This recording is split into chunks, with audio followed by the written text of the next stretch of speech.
જય સાહેબ મિત્રો, આજે આપણે ધોરણ 10 ની અંદર સમાસની અંદર નૈતિક સમાસ એ આપણે જોવાના છીએ। મિત્રો આની અંદર આપણે જે છે એ નૈતિક સમાસ એમાં તો પહેલા આપણે આ નૈતિક પુરુષનો અર્થ છે નય। તો નય એટલે નકાર એવું થાય છે અને અર્થ જોઈએ તો નકારનો અર્થ છે એ પહેલા આવે। તો આની અંદર આપણે એવું ઉદાહરણ જોવાનું છે। પહેલાના નિયમ જોઈએ અને નિયમ સાથે આપણે ઉદાહરણ જોઈએ। પાન 111 ઉપર ધોરણ 9 ના ટેક્સ્ટમાંથી આપણે ભણાવીએ છીએ ત્યારે કે ધોરણ 9 નું ગ્રામર જે છે એ 10મા ધોરણમાં પૂછાવાનું છે। સમાસના ઉદાહરણો છે એ તમને 10મા ધોરણના અને નિયમો જે છે વિભક્તિ પુરુષ સમાસ, ઉપપદ સમાસ અને નૈતિક પુરુષ સમાસ, દ્વંદ્વ સમાસ એ આપણે ધોરણ 9 ના નિયમોને અંદર પૂછાવાનું છે। ધોરણ 10 ની અંદર તમે જો 10 ની ટેક્સ્ટ ખોલો તો તમને દરેક સમાસના ઉદાહરણો એમાંથી મળશે। તો પહેલા અર્થ જોયો કે નય એટલે નકાર। હવે આપણે ઉદાહરણ જોઈએ, અલગ ઉદાહરણ સાથે વ્યાખ્યા જોઈએ આપણે। આ પ્રયોગમાં તત્પુરુષ સમાસ એટલે કે નૈતિક પુરુષ સમાસ ઉપયોગ થયેલો છે। હવે આની અંદર ઉદાહરણ છે કે ભાઈ ન ધર્મ, બરાબર, ન ધર્મ, પણ ન ધર્મ કયો કે અધર્મ કયો એ બંને સરખું છે। બંનેમાં અર્થ થાય છે ધર્મ ન કરવું, બરાબર। તો આ બંનેમાં અહીંયા ન પણ છે, અહીંયા એટલે કે નકારનો અર્થ છે। તો આ સમાસની અંદર નૈતિક સમાસની અંદર હંમેશા નકાર છે એ આવે। આપણે સમજીએ, બરાબર। તમે ન ધર્મ બોલો કે અધર્મ બોલો, અસત્ય બોલો કે ન સત્ય બોલો, આ બંને સરખું છે। તો એના મતલબ શું થયો કે નયમાં હંમેશા નકાર આવે, એમાં ન અને અનો છે એ ભાવ છે એ આવે। હવે આપણે આને પછી જે વસ્તુ છે એ સમજીએ। શું કહે છે તો કે ભાઈ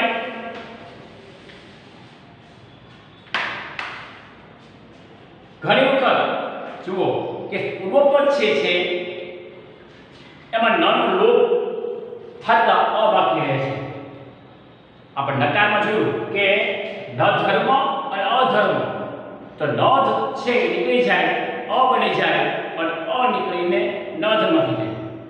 તમે ન ધર્મ બોલો કે અધર્મ બોલો એ બંને સરખું છે। અસત્ય બોલો કે ન સત્ય બોલો એ બંને સરખું છે। તો અહીંયા આપણે એક વસ્તુ સમજાવી કે ન અથવા અ બંને એકબીજાને ન હોય અ નીકળી જાય, અ હોય તો ન નીકળી જાય છે। હવે બીજો નિયમ એ કહે છે કે અ બાકી રહે છે તેની પાછળ ન ઉમેરાય છે। હવે બીજો નિયમ કે અનુકૂળતા ખાતર કહી શકાય કે સ્વરની શબ્દ પદની પૂર્વે અન આવે છે। દાખલા તરીકે આપણે ઉદાહરણ જોઈએ, ન વત્તા ઉચિતમ। હવે જો આયા ન છે એટલે કે નકાર છે, ન ની પહેલા આ પૂર્વપદ છે અને આ જે છે એ ઉત્તરપદ છે। તો ઉત્તરપદ છે આવે છે સ્વર અ આ ઈ જ્યારે સ્વર તમને ખબર છે ઈ આવે, આ પૂ છે, બરાબર।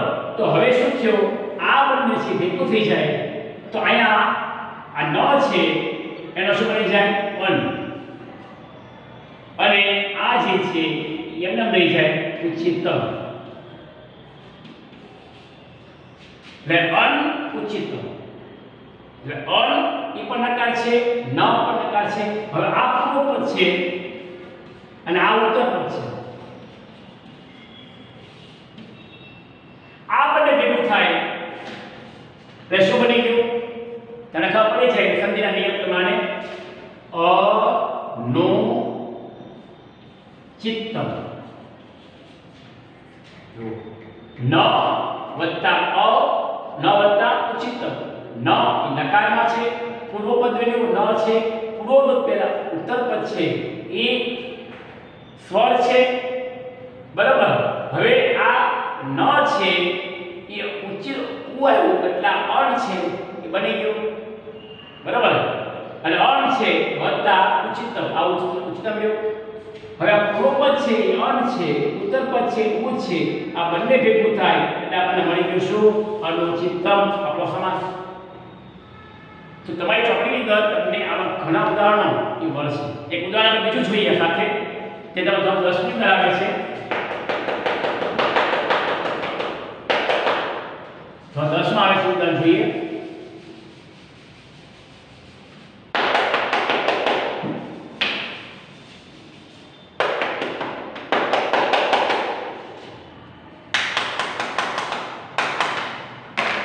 જો ધોરણ 10 ની અંદર પાઠ નંબર 2 અને પાઠ નંબર 7 ની અંદર તમને ઉદાહરણ આવે છે ન વત્તા આગતમ. આવા સેટ એની જેવું જ છે. અહીંયા આ જે છે પૂર્વ પદ, આ જે છે એ ઉત્તર પદ. ઉત્તર પૂર્વ પદ ન છે એ નકારમાં છે, ઉત્તર પદ એ સ્વર છે, તો આ બંને ભેગું થાય તો શું બની જાય? આ બંને ભેગું થાય એટલે ન. અન બની ગયું, અહીં ન અન થઈ ગયું વત્તા આગત. તો થવા દે ક્યાં કહેવાનું અન આગત. અહીં ન નો શું બની ગયો? અન. સ્તમ એ સ્વર છે એટલા માટે અનુકૂળતા ખાતર. હવે આપણે આ બંને ભેગું કરીએ તો શું બની જાય? અનાગતમ. આ તમારો સમાસ બની ગયો. કયો? નૈતિક સમાસ. તો નય હંમેશા નકારમાં આવે, એમાં ન અથવા અ આવે છે.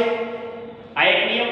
બીજો નિયમ છે કે અનુકૂળતા ખાતર ન નો અન થાય છે ત્યારે આગળ સ્વર આવે ત્યારે પૂર્વ પદ નકાર, ઉત્તર પછી સ્વર, ત્યારે આ ન છે એ અન બની જાય, સ્વર સ્વરને લે અને પછી આ બંને ભેગું થાય એટલે આપણે મળે છે અનાગતમ, જે આપણો સમાસ છે તે નૈતિક સમાસ. તો બહુ સરસ આ ઉદાહરણ સમાસ છે. તમને સહેલું પડે એવું છે, આવડે એવું છે. એટલા માટે જેટલા આપણે સમાસ કરાવ્યા તત્પુરુષ સમાસની અંદર વિભક્તિ તત્પુરુષ સમાસ કરાવ્યો, ઉપપદ કરાવ્યો, આ જે નૈતિક સમાસ છે કરાવ્યો. તમારી ટેક્સ્ટમાં જ તમે ઉદાહરણ પૂરતી અને પાકી બુકમાં અને સાથે રફબુકમાં લખવાના રહેશે. તો હવે આપણે નવો સમાસ છે એ આપણે જોઈએ, દ્વંદ્વ સમાસ.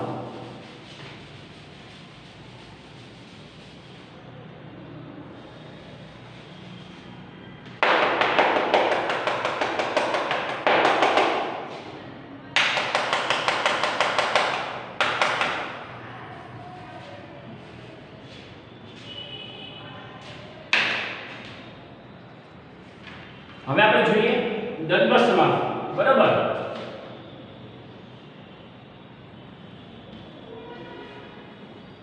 દ્વંદ્વ સમાસ.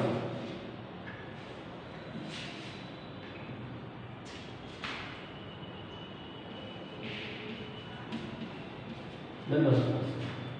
હવે દ્વંદ્વ સમાસ છે એમાં શું છે કે દ્વંદ્વ સમાસના તો પહેલા આપણે પ્રકાર જોઈએ. તો દ્વંદ્વ સમાસના કુલ 2 પ્રકારો પડે છે. કયા કયા? તો કે ભાઈ ઇતરેતર,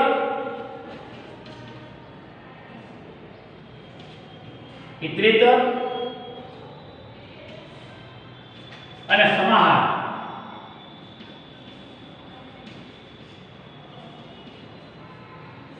સમાહાર. દ્વંદ્વ સમાસના 2 પ્રકાર પડે, ઇતરેતર, સમાહાર. પણ દ્વંદ્વ સમાસની ખબર કેમ પડે? તો ગુજરાતીની અંદર હંમેશા દ્વંદ્વ સમાસનો વિગ્રહ કરો એટલે ત્યાં શું આવે છે? અને આવે. રામ અને સીતા. અને હે સંસ્કૃતમાં શું આવે? સંસ્કૃતમાં શું આવે? ચ આવે. રામ ચ લક્ષ્મણ ચ રામ ચ લક્ષ્મણ ચ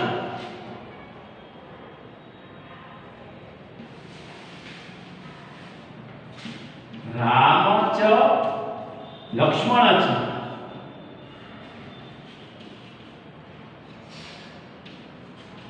જો આમાં ચ આવ્યા તો નિયમ શું બન્યો કે જે સમાસમાં વિગ્રહ કરતી વખતે ચ આવતું હોય એ હંમેશા તટસ્થ સમાસ છે એ બને.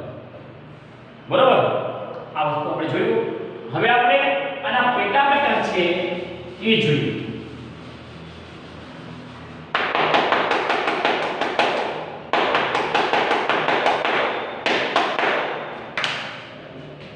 પેટા પેટા તો જુઓ, આ તમને નિયમ છે હું બોલું છું. પહેલા આપણે જો આ દ્વંદ્વ સમાસની વ્યાખ્યા જોઈ. હવે આપણે આ જે સમાસ છે ઇતરેતર એને આપણે વાત કરીએ કે ઇતરેતરની અંદર હંમેશા બહુવચન અને દ્વિવચન આવતું હોય છે. આ એક નિયમ. તમે વિગ્રહ કરો ત્યારની અંદર બહુવચન અને દ્વિવચન વપરાયેલો હોય છે. દાખલા તરીકે તમને એક ઉદાહરણ આપું તો તમારી ટેક્સ્ટની અંદર છે, જો આમાં શું નિયમ છે કે આની અંદર બહુવચન અને દ્વિવચન બે છે એ આવે છે. બરોબર, તો જુઓ વટ ખાદીરું.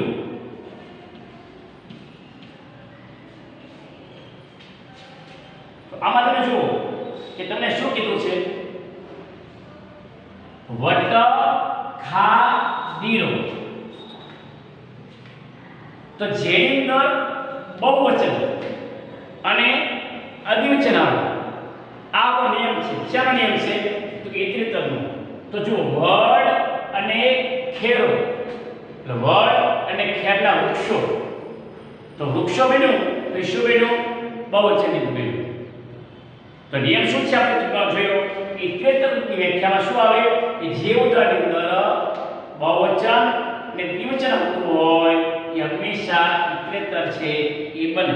જે આપણે આ તમારા ચોપડીની અંદર છે એ આપેલું છે. ધોરણ 9 ની ટેક્સ્ટની અંદર તમને આ સમાસના નિયમો આપેલા છે. ઉદાહરણ છે આપણે જોયું કે ધોરણ 10 નું છે. બરાબર, તો આ જે છે એ ઉદાહરણ આપણે ધોરણ 10 ની ટેક્સ્ટમાંથી એ આપણે જોયું છે. હવે આપણે એક બીજું ઉદાહરણ છે એ આપણે જોઈએ. બહુ સહેલું છે ઉદાહરણ.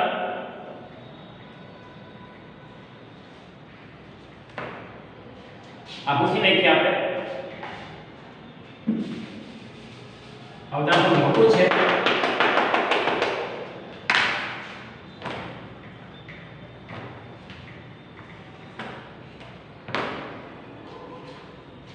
પાઠ નંબર 6 એની અંદર તે ઉદાહરણ છે આહાર,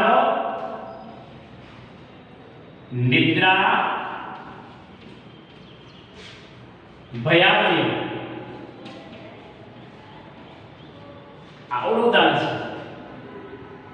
આહાર, નિદ્રા, ભયાનક. હવે વિગ્રહ કરીએ આપણે તો વિગ્રહ કેમ થાય? આહાર હ ચ નિદ્રા ચ ભયમ ચ ભયમ. આવડો મોટો વિગ્રહ છે મિત્રો, તમને આમાં થાય છે. પરંતુ તમને પરીક્ષામાં વિગ્રહ પૂછતા નથી. વિગ્રહ તમને પરીક્ષામાં તમને આ ઉદાહરણ ઓળખાવવાનું છે. જો તમને ઉદાહરણ ખબર ન પડે તો તમારે મેળે વિગ્રહ કરી સાચો એટલે તમારે આ સમાસ નક્કી કરવાનો કે આ સમાસ કોઈ પણ સમાસ કે તત્પુરુષ સમાસ જુઓ, દ્વંદ્વ સમાસ જુઓ કે અન્ય કે કર્મ થાય જુઓ. તો આમાં તમે જુઓ કે આહાર ચ, નિદ્રા ચ, ભયમ ચ. તો 1 2 અને 3 કે ચોથી આવ્યું છે ષષ્ઠ કેન્દ્ર આપણે ગુજરાતી કરવું હોય આહાર અને નિદ્રા અને ભય આમ થાય તો આની અંદર ઇતરેતર છે શું કામ તો કે ભાઈ આનો નિયમ છે ઇતરેતરનો કે જેની અંદર ઉદાહરણની અંદર બહુવચન અને દ્વિવચન આવતું તમે જુઓ આની અંદર આહાર નિદ્રા અને ભય એમ ત્રણ વસ્તુની વાત કરી છે એટલે કે બહુવચનની વાત કરી છે તો આની અંદર છે એ ઇતરેતરની અંદર છે આ વ્યાખ્યા પ્રમાણે કે જેની અંદર બહુવચન અને દ્વિવચન આવતું હોય એ હંમેશા ઇતરેતર થાય આહાર નિદ્રા ભયાદયઃ આહાર ચ નિદ્રા ચ ભયં ચ તો આયા મિત્રો આપણે આ ઉદાહરણ વટખેદરો તો વટ ચ ખેર એમાં બહુ દ્વિવચન છે પર અને ખેર જો આપણે મેં ઉદાહરણ જોયું બરોબર આમાં શું છે બહુવચન લખેલો છે એટલે આની અંદર શું વટ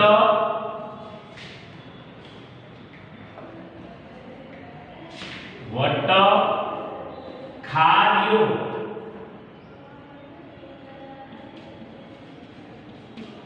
આમાં શું ઉપયોગ થયેલો છે તો કે આની અંદર છે એ બહુવચન અને આની અંદર છે એ દ્વિવચન કારણ કે આની અંદર વડ અને ખેર બે વસ્તુ વાત કરી છે આની અંદર આહાર નિદ્રા અને ભય ત્રણ વસ્તુ વાત કરી છે તો મિત્રો અહીંયા આપણે આ જે સમાસ છે ઇતરેતર એ પૂર્ણ જાહેર છે એ કરીએ છીએ હવે આપણે આ સમાસ પછી જે જોવાનું છે ઉદાહરણ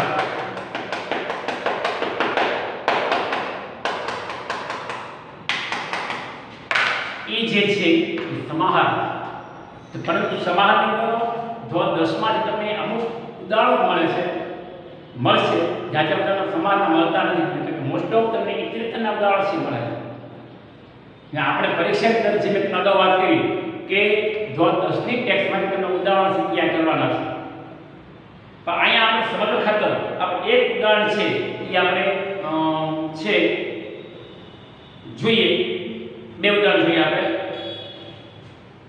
તો આની અંદર શું થશે મિત્રો આ સમાસ અંદર સમાહાર સમાહાર બરાબર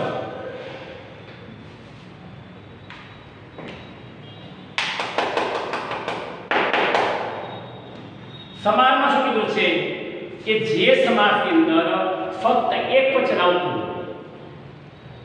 એક વચન એટલે એક તમને ખબર છે કે ભાઈ એક વચન એટલે એક હોય દ્વિવચન એટલે બે હોય બહુવચન હોય તો બે થી વધારે 4 5 6 એ વસ્તુ આપેલી હોય એને બહુવચન કહેવાય તો અહીંયા એક વચન છે આપણે ઉદાહરણ જોઈએ સમાહારનું કે જેની અંદર ફક્ત એક વચન આપેલું હોય દાખલા તરીકે પાણી પાદમ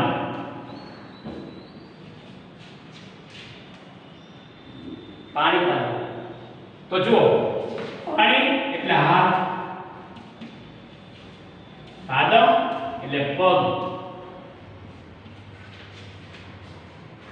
તો આમાં શું કીધું હાથ અને પગ એટલે કે આની અંદર છે એક વચન આપેલું છે જે ઉદાહરણમાં એક વચન આપેલું હોય એ હંમેશા સમાહાર સમાસ છે એ બને દાખલા તરીકે બીજું ઉદાહરણ જોઈએ આપણે સમજી ગયામાં કે પાણી અને પાદમ હાથ અને પગ જો આપણે અહીંયા આપણે પ્લસ કર્યું છે આપણે આને આને કરીએ તો દ્વંદ્વ સમાસ છે હવે આપણે આને આ સમાસને વિગ્રહ કરીએ આપણે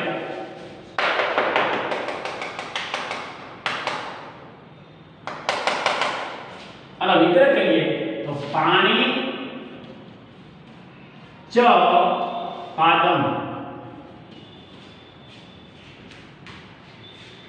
આવું એ બને છે બરાબર પાણી ચ પાદમ ચ એટલે દ્વંદ્વ સમાસ અને પાણી પાદમ એ એકવચન છે એટલે સમાહાર બરાબર આ રીતે આ સમાસની અંદર છે એ આવેલું છે મિત્રો હજી એક તમને કહું છું કે નિયમો છે એ ધોરણ 9 ટેક્સ્ટમાંથી તમને હું શીખવાડું છું કે ઉદાહરણ છે કે તમે 10 નામ અહીંયા આપણે આ એક સમાસ એવો છે કે જેના ઉદાહરણ આપણે આ નંબર ટેક્સ્ટમાંથી આપણે લઈએ છીએ બરાબર તમને ધોરણ 9 માં મેં તમને શીખવાડ્યું હતું આ સમાસ બરાબર ફરી આપણે જોઈએ છીએ અને તમને તાજું થઈ જાય એટલા માટે તો આમાં જુઓ કે પાણી પાદરની અંદર સમાનાર્થી સમાસ છે એ આવે હવે બીજું ઉદાહરણ જોઈએ આ પૂછીને કે મિત્રો આપણે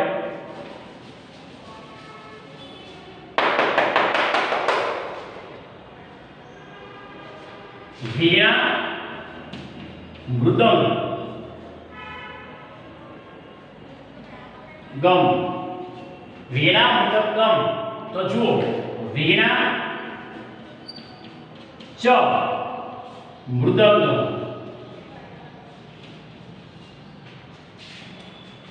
બરાબર તો ચ છે એટલે દ્વંદ્વ સમાસ વીણા અને મૃદંગ એ બંને એક એક આટલું છે વીણા અને મૃદંગ ઢોલ બરાબર તો આમાં એક વચનનો વિલોપ છે એટલે આપણે સમાસ કહીએ છીએ તો મિત્રો તમને અહીંયા નવમા ધોરણના ટેક્સ્ટમાંથી તત્પુરુષ સમાસ એના પેટા પ્રકાર વિભક્તિ ઉપપદ ને નય તત્પુરુષ સમાસ એટલે દ્વંદ્વ સમાસ અંદર ઇતરેત સમાહાર અને ઇતરેતર આ બે સમાસ તમને શીખવાડ્યા અહીંયા જે આપણે આ સમાસ કરી છે એ નવમા ધોરણના લેવલે પૂર્ણ કરી છે હવેના પેઢીની અંદર આપણે 10મા ધોરણના જે અવ્યય ભાવ અને કર્મધારય સમાસ છે એ આપણે હવેના પેઢીમાં ભણશું